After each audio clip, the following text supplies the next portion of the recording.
Expectation reach అవ్వాలి అంటే ఇది సినిమాతో ఒక ఎమోషనల్ కూడా రివ్యూ చూస్తూ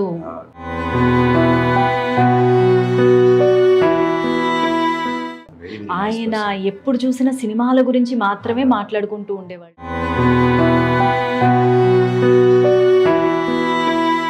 అసలు ఎందుకండి సడన్ గా అంటే ప్రివ్యూ చూస్తూ ప్రసాద్ ల్యాబ్స్ లో ప్రివ్యూ చూస్తూ సడన్ గా కుప్పకూలిపోవడం అంటే ఆయనకి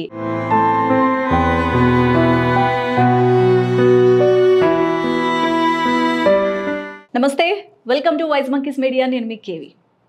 దాదాపుగా 25 ఏళ్లుగా సినీ పరిశ్రమలోనే ఉంటూ మొదట్లో కొన్ని పాజిటివ్ క్యారెక్టర్స్తో ఎంట్రీ ఇచ్చి నెగిటివ్ క్యారెక్టర్లో అంటే ఇన్ని చూస్తే ఏంటంటే అమ్మో ఇంత విలన్ అసలు కథంతా ఈయన దగ్గరే ఉంది అనిపించేటట్టుగా ఉంటారు ఆయన. అంటే నేను ఇంకా రివీల్ చేయలేదు కానీ జస్ట్ ఇలాగా కెమెరా తిప్పామనుకోండి, అరే ఈయన మనకి బాగా సుపరిచితులే అనుకుంటారు. సో ఆయనే ఆనంద్ భారతి గారు. లేటెస్ట్గా ఏ సినిమాలో చేయబోతున్నారు, అసలు ఆయన జర్నీ ఎలా సాగింది, ఈ ఇండస్ట్రీలో ఎంత బ్యూటిఫుల్గా సాగింది, ఏవైనా ఎత్తుపల్లాలు ఉన్నాయా అని తెలుసుకునే ప్రయత్నం చేద్దాము. సార్ నమస్తే. నమస్తే. ఎలా ఉన్నారు సార్?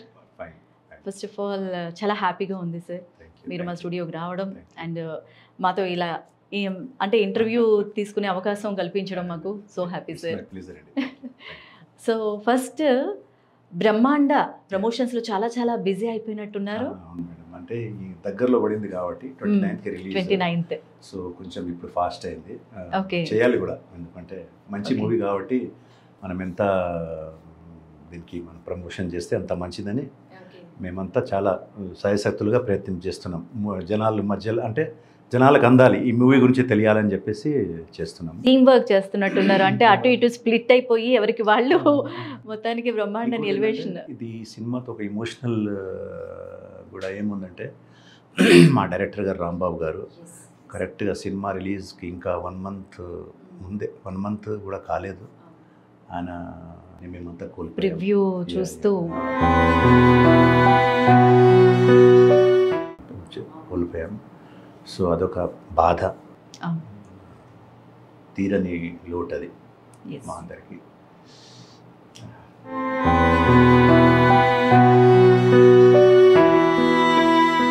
ఎందుకు ఎమోషనల్గా అయినంటే చాలా వెరీ నైస్ పర్సన్ ఇతను.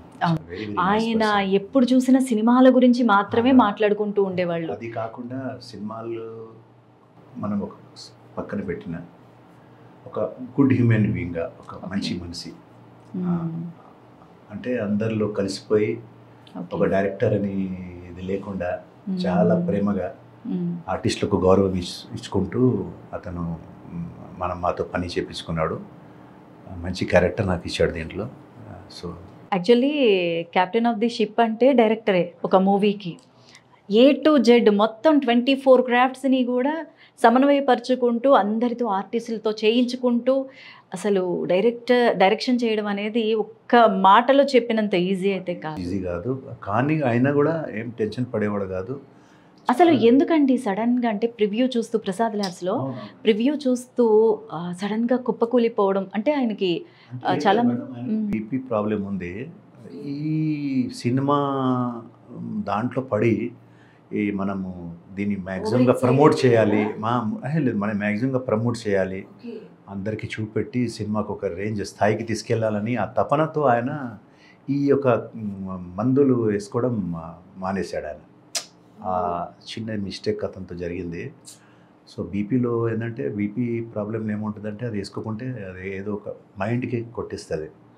సో పారాలిసిస్ రావడం ఫస్ట్, దాని తర్వాత బెడ్ మీద ఆయన 2 strokes వచ్చినాయి. అయిపోయారు. మేమంతా స్టన్, అసలు మాకు అసలు అర్థం కాలేదు. విన్న తర్వాత అసలు చాలా అంటే ఇంకోటి మంచి మనిషి, చాలా హార్ట్ఫుల్ పర్సన్, ఎప్పుడు నవ్వుతుంటాడు, అందరితో సరదాగా ఉండి ఆ సినిమా అసలు మేము ఎంజాయ్ చేసుకుంటూ చేసాము. అంటే డైరెక్టర్ అని ఇక్కడ కూడా ఆయనకు ఉంటుంది కదా, కమాండింగ్ అంటారు చూసారా, మంచిగా వర్క్ బాగా బాగా చేసేవాడు. కానీ కలిసిమెలిసి అందరితో పాటు అందరితో నవ్వుకుంటా చాలా సరదాగా ఉండి చేపించేవాడు. మేము ఎంజాయ్ చేసేవాళ్ళం షూటింగ్ని కూడా. అలాంటి మనిషిని కోల్పోతే బాధ ఉంటుంది, చాలా బాధాకరమే. బట్ ఆయన ఆశీస్సులు, బ్లెస్సింగ్స్ అయితే ఈ మూవీకి ఖచ్చితంగా ఉంటాయి. నిజంగా ఈ సినిమా ఆడాలని ఎందుకు కోరుకుంటున్నానంటే దానికోసమే తపన. అంటే ఎన్నో సంవత్సరాలు సినిమా తీయాలి, నేను ఒక మంచి సినిమా తీయాలని దాంతో ఈ సినిమా మీద చాలా ఆయనకు నమ్మకం ఉండేది. డెఫినెట్గా మంచి సినిమా. ఎప్పుడు ఫోన్ చేసినా కూడా ఏమో రాంబాబు అన్న ఎట్లా ఉందన్న అంటే బాగా వస్తుందా అన్న సినిమా, డెఫినెట్గా మన సినిమా మంచి సినిమా అవుతుంది, ఈసారి నేను కొడతా హిట్ అని చెప్పేవాడు. ఒక కాన్ఫిడెన్స్ కనిపించింది ఆయన మాటల్లో. సో మా కూడా ఒక ఉండేది, అదే మంచి సినిమా చేసాంరా, వస్తే రిలీజ్ అవుతే మంచి ఆర్టిస్ట్ అదే కదా కావాల్సి ఒక ఊపిరి. అదే మంచి సినిమా అంటే మేము కూడా బాగా దీంట్లో ఉన్నాం, వెయిటింగ్లో ఉన్నాం. కానీ ఇలా జరుగుతుంది అనుకోలేదు. ఊరు కూడా వెళ్ళాము, ఆయన అంత్యక్రియ దానికి కూడా మేము ఉన్నాము. లాస్ట్ దాకా కూడా ఆయన మట్టిలో కలిపేదాకా కూడా ఉన్నాము.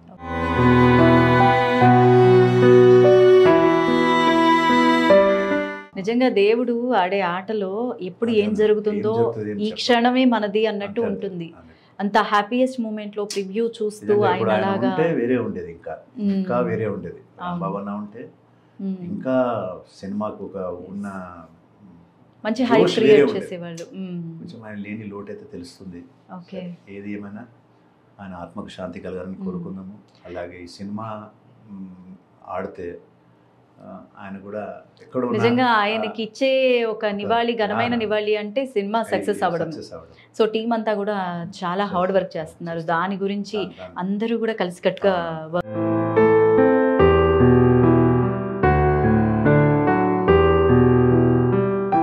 చేస్తున్నారు. అంటే మనం చూస్తూ ఉంటే ప్రమోషన్స్ విషయంలో కానీ అన్ని కూడా అంటే ఇండివిజువల్గా ఇంటర్వ్యూస్ కానీ సో అంత బాగా చేస్తున్నారు.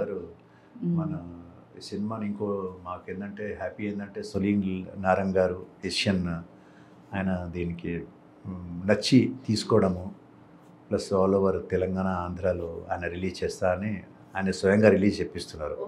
సో ఇది it's very good news for us. Telugu రాష్ట్రాల్లో రిలీజ్ అవబోతుంది అనమాట 29న. 29న నాకు తెలిసిన వరకు 100 to 150 థియేటర్స్ రిలీజ్ అవుతాయి. ఓకే. యాక్చువల్లీ ఈ టైటిల్ చూసుకుంటే బ్రహ్మాండ చాలా అసలు ఎంత పవర్ఫుల్గా ఉందంటే ఒక మంచి బజ్ క్రియేట్ చేస్తోంది. అంటే మనం ఈ మధ్య వచ్చిన బాలయ్య బాబు గారి అఖండ, అది ఎంత వైబ్ అయితే క్రియేట్ చేసిందో బ్రహ్మాండ కూడా అంతే ఒక వైబ్రేషన్ అనేది పలికేటప్పుడు. యూనివర్స్ బ్రహ్మాండ మీనింగ్ యూనివర్స్. అవును. సో ఇంత అసలు ఆయనకి ఎలా వచ్చిందో ఆ థాట్, అదే టైటిల్ ఎవరి థాట్ రాలేదు, ఆయనకి ఎలా వచ్చిందని మేము చెప్పాము చాలా సార్లు. రాంబాబన్న నువ్వు టైటిల్ మాత్రం భలే కొట్టావునా, సినిమా నువ్వు ఎలా తీస్తున్నావు అంటే స్టార్టింగ్ లో మాకు తెలియదు కదా, నువ్వు సినిమా ఎలా తీస్తున్నావు తెలియదు కానీ టైటిల్ మాత్రం భలే కొట్టావన్నాను. నిజం భలే అంటే భలే పెట్టావన్నా. సాలిడ్గా ఎవరు పెట్టలేదు, ఎవరికి రాలేదు, ఇది నీకు రావడం అనేది చాలా నిజంగా లక్కీ అన్న. నీకు ఈ టైటిల్ నిన్ను పెట్టినందుకైనా జనాలకు ఒక్కసారికి కాన్సన్ట్రేషన్ పోస్టర్ మీద పడుతుంది. బ్రహ్మాండ అంటే అరే చాలా పేరు బాగుంది సినిమా పేరు. ఆ టీజర్ కూడా ఎంత ఇంట్రెస్టింగ్ గా, బ్యాక్గ్రౌండ్ స్కోర్ కానీ అసలు చాలా చాలా ఎలివేషన్ చాలా బాగా ఇచ్చారు. సో అసలు ఈ బ్రహ్మాండ స్టోరీ లైన్ ఏంటి అంటే మీరు ఏం చెప్తారు? ఎందుకంటే ఎందుకు చెప్పకూడదు అంటే రివీల్ చేయకూడదు అంటారు. మీకు ఉత్కంఠంగా ఉంటది. నా క్యారెక్టర్ నేను చెప్పగలను. నాది ఒక పోలీస్ క్యారెక్టర్. ఓకే. అంటే ఊర్లో ఏదో జరుగుతుంది, ఆ ఇన్వెస్టిగేషన్ కోసం నేను వస్తాను. ఇన్వెస్టిగేటివ్ ఆఫీసర్ లాగానా వస్తానా? ఇది వరకు మనం మీకు చెప్పగలను. మిగతా అంతా చాలా మీకు వెరీ ఇంట్రెస్టింగ్ ఉంటది. అంటే సస్పెన్స్, హారర్, థ్రిల్లరా? అంతే అనుకోండి. సస్పెన్స్ హారర్ అనిపిస్తుంది కానీ థ్రిల్లర్.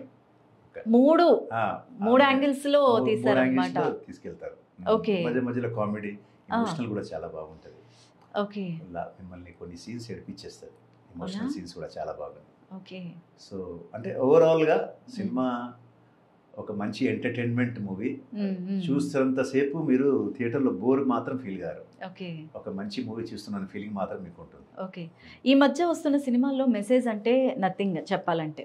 ఒక విధంగా ఒకప్పుడు సినిమాలు మీరు ఎన్నో ఏళ్ల నుంచి ఉన్నారు కాబట్టి లాస్ట్లో ఒక మెసేజ్ అనేది ఉండేది మూవీస్. సో ఇప్పుడు వస్తున్న సినిమాల్లో ఆ మెసేజ్ అనేది ఎవరు గ్రహించట్లేదు ప్రేక్షకుల ముందు. అండ్ సినిమా కూడా ఒక మెసేజ్ అనేది ఇవ్వట్లా.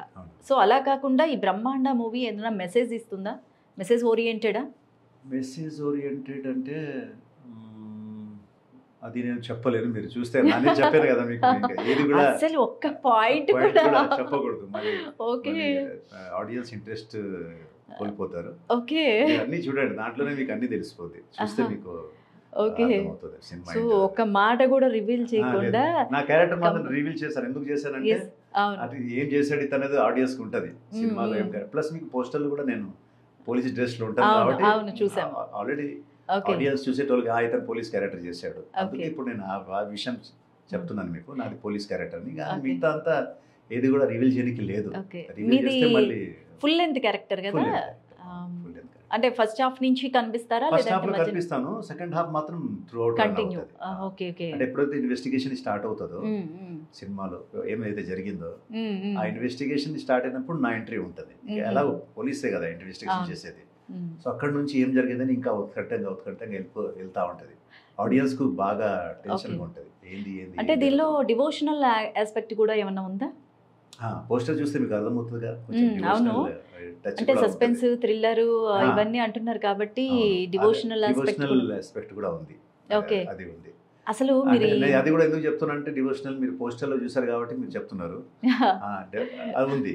ఆడియన్స్ కు ఫిల్మ్ గురించి ఎంత నాలెడ్జ్ వచ్చేసిందంటే సినిమా చూడంగానే దీని స్టోరీ ఇలా ఉండొచ్చేమో అతను అల్లుకుంటాడు మైండ్ లో స్టోరీని, టోటల్ గా అల్లుకుంటాడు. కొంచెం డిసప్పాయింట్మెంట్ అవుతే సినిమా ఎఫెక్ట్ కొట్టేస్తుంది. అందుకే స్పెషల్గా సస్పెన్స్ కానీ థ్రిల్లర్ కానీ తీయాలంటే చాలా కష్టమైన పని ఈ కాలంలో. Audience very very intelligent audience. ఇప్పుడు ఆడియన్స్ ఎక్స్పెక్టేషన్ రీచ్ అవ్వాలి అంటే అసలు ఈజీ కాదు. అసలు పోస్టర్ ని చూసి ఈ కథ ఇలా ఉండొచ్చు అని బయటనే మాట్లాడుకుంటారు లోపల పోకముందే. లోపల పోయిన తర్వాత సీన్స్ ని బట్టి వాళ్ళే అల్లుకుంటారు. దీని తర్వాత ఇది జరుగుతుందిరా చూడు, నేను చెప్తున్నా కదా ఇది జరుగుతుంది చూడు, వాడు వస్తాడు చూడు ఇప్పుడు అంటే వాళ్ళే స్క్రీన్ ప్లే వాళ్ళ మైండ్ లో రాసుకుంటారు. మన ఆడియన్స్ అంతా ఇంటెలిజెంట్ అయిపోయారు మూవీస్ చూసి. ప్లస్ అంటే హిందీ సినిమాలు చూస్తున్నారు కదా, వాళ్ళకు కూడా తెలిసిపోయింది చాలా వరకు. చాలా జాగ్రత్తగా డైరెక్టర్స్ చాలా జాగ్రత్తగా చేసుకుంటేనే మూవీ హిట్ అవుతున్నాయి. లేకుంటే కొంచెం పెద్ద డైరెక్టర్ అయినా, ఎంత పెద్ద మూవీ అయినా, ఎంత పెద్ద హీరో అయినా ఎక్కడ ఒక మిస్టేక్ జరిగిందంటే ఆడియన్స్ ఇమీడియట్లీగా పట్టేస్తున్నారు.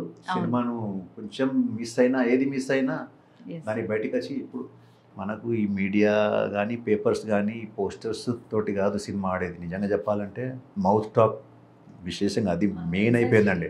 మార్నింగ్ షో చూసిన ఆడియన్స్ కనుక బయటకు వచ్చి బాగుంది సినిమా అంటే ఇంకా అది 1000 కోట్లైనా మీకు అంతేందుకు. రీసెంట్లీగా వచ్చిన మహావతార్ నరసింహ చూసారుగా, అసలు సినిమా గురించి పోస్టరే చూడలేను నేను. మీరు నమ్మరు, ఒక ప్రమోషన్ లేదు. కానీ ఇట్లా స్ప్రెడ్ అయిందంటే ఇప్పటికి హౌస్ఫుల్ అండి. అది ప్రభాస్ రికార్డుని కూడా క్రాస్ చేసేసింది. మీరు ఊహిస్తారా అసలు ఎక్కడ ప్రమోషన్స్ లేవు, పోస్టర్స్ లేవు, దానిలో హీరోయిన్స్ లేరు. నిజంగా వాళ్ళు చేసిన గ్రాఫిక్స్ కూడా అంటే ఏదైతే యానిమేషన్ ఉందో దాన్ని కూడా మనం ఒక ఏ క్లాస్ యానిమేషన్ కూడా మనం చెప్పలేము. అంటే మన ఇండియన్ ప్రకారంగా అతను చేశాడు. ఇంతవరకు పాపం ఆ డైరెక్టర్ ఎంత బడ్జెట్ ఉందో దానికి తగ్గట్టుగా చేశాడు. కానీ అతని గ్రేట్నెస్ డైరెక్టర్ ఏంటంటే ఎక్కడ ఇమోషనల్ ఇవ్వాలి, ఎక్కడ యాక్షన్లో మన బ్యాక్గ్రౌండ్ స్కోర్ ఎలా తీసుకోవాలో అవన్నీ కరెక్ట్ గా ప్రొజెక్ట్ చేశాడు. మన పురాణాలకి సంబంధించిన కథను తీసుకొని భక్త ప్రహ్లాద అప్పట్లో చిన్నప్పుడు చదువుతున్నాము.